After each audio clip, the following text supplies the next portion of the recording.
Good morning, InstaFam. How's everybody doing? So, finished the competition last night, and I'm about to leave. I just packed up everything. I'm about to check out of the hotel, and then we're gonna head back to New York. Got everything. So about that competition. So you know how I said that I thought that I'd probably lose? In order to go to the Nationals, I have to win the competition tomorrow evening. But I don't like my chances. Well, I didn't win, but I got third place.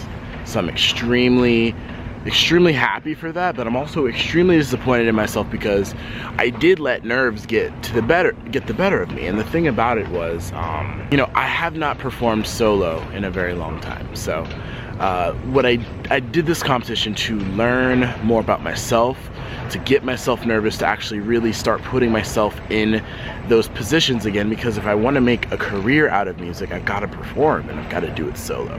So this was just another step in the journey of forging a career as a musician, and I just want you to think every performance, every competition, everything that you do is supposed to be a learning experience. You don't need to look for the immediate ROI. You don't need to immediately look for, hey, I need to win or I need to play perfectly, because your goal should just be to learn, to grow, and to become better every single time. So I learned a lot. It was an amazing learning experience. And even though I didn't play even 80% of what I thought I was capable of, I think 60% Drew is good enough for third place. So, hey, now let's try to get to 75. So now that everything's said and done, I'm here at the Baltimore Harbor, and I'm just gonna chill out for a little bit, just capture some of the sights for you guys before I have to get an Uber back to the train station.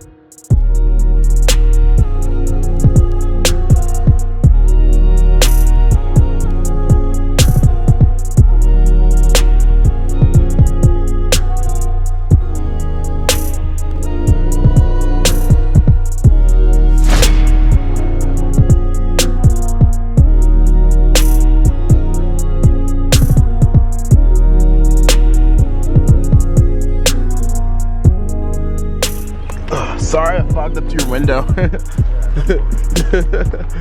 Thank you very much. Have a good day. You too, man. So the crazy thing is when you're like creating Instagram stories and vlogging, sometimes worlds collide. And it gets really hard to create content for both of them at the same time. So, sorry about that. We on the train now.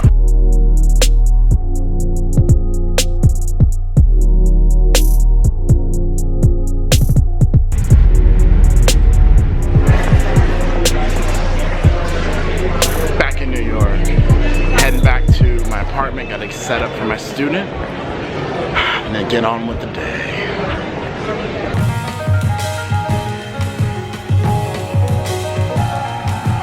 Firmament, under the deeper into uncertainty. The unknown has shown grace, but yet the third degree. Lessons from the truth moves closer, so can you pay the fee?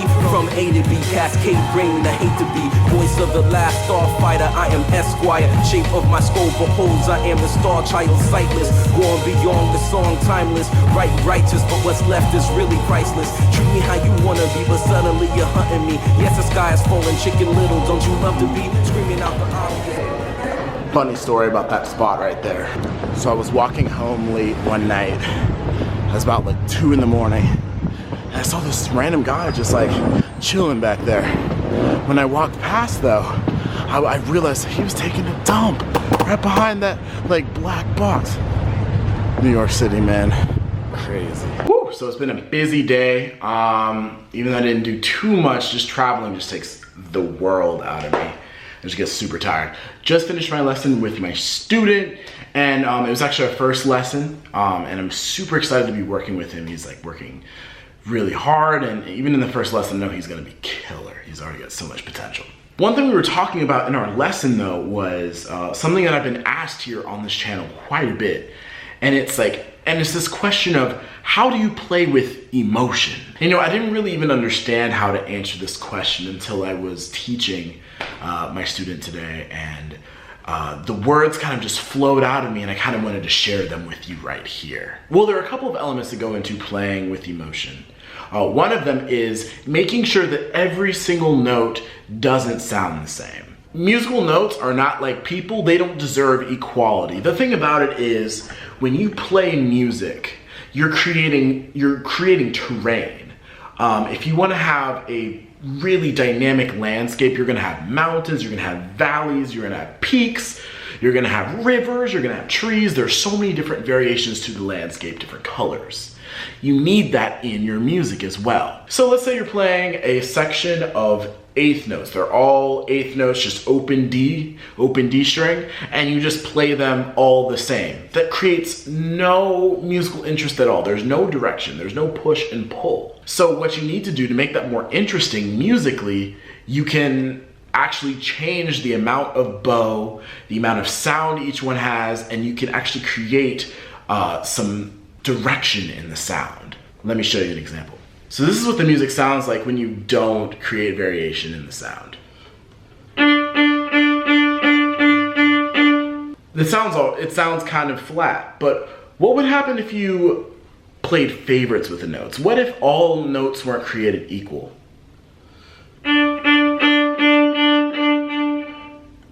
That's way more musically dynamic. There's some contrast going on, and you can clearly tell where the line begins and where it ends. That's what you need to do with your music. That's one element to how to play with emotion. The next way to figure out how to play with emotion is to sing. Now for me, when I'm learning a sheet of music, or if I'm kind of stumped as to what I want to do with the music, I'll sing it. And when I sing it, I pay attention to how much air I'm using, how fast my breath is moving from my diaphragm out of my mouth. And I also take inventory of what my body's doing. If I'm moving forward with my body, that indicates that maybe the phrase is moving forward. And if I move back with my body, maybe that's indicating that the phrase is needing to move backwards, moving away.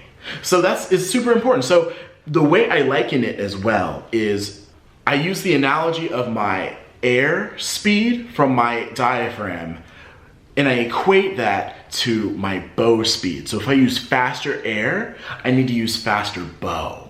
And if you can create that analogy and you can take the way you sing and translate that into the technique you use on your instrument, you will then begin to see vast changes in your expression and the emotion that you bring to a piece. And the last way that I play emotionally is I create a story in my head. I say this motive means this motive means this. Oh, this is where the lover comes in, or oh, that's where the evil man comes, or hey, there's this shady dude on the side of a cliff during a thunderstorm overlooking the vast ocean. You know, get creative, get really connected to your music, and use all of the different tools at your disposal to inject yourself into the music. And most of the time, if you do even one of these three things, you will find that you will implicitly be playing with more emotion. So give that a try and let me know how it goes. All right, guys, I am tired. It's been one heck of a day. Lots of travel. We're ending the day in New Brunswick, New Jersey, because I have a concert tomorrow with Rutgers Symphony. So in any case, have a wonderful day. Don't forget to play, homie, play.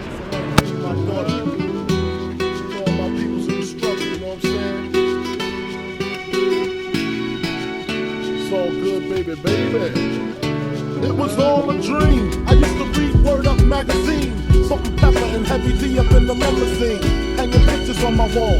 Every Saturday, rap attack, Mr. Magic Molly Mall. I let my tape rock till my tape pop, smoking weed and bamboo, sipping on private stock. Way back when I had the red and black lumberjack with the hat to match. Remember rapping Duke, the hard. You never thought that hip hop would take it this far.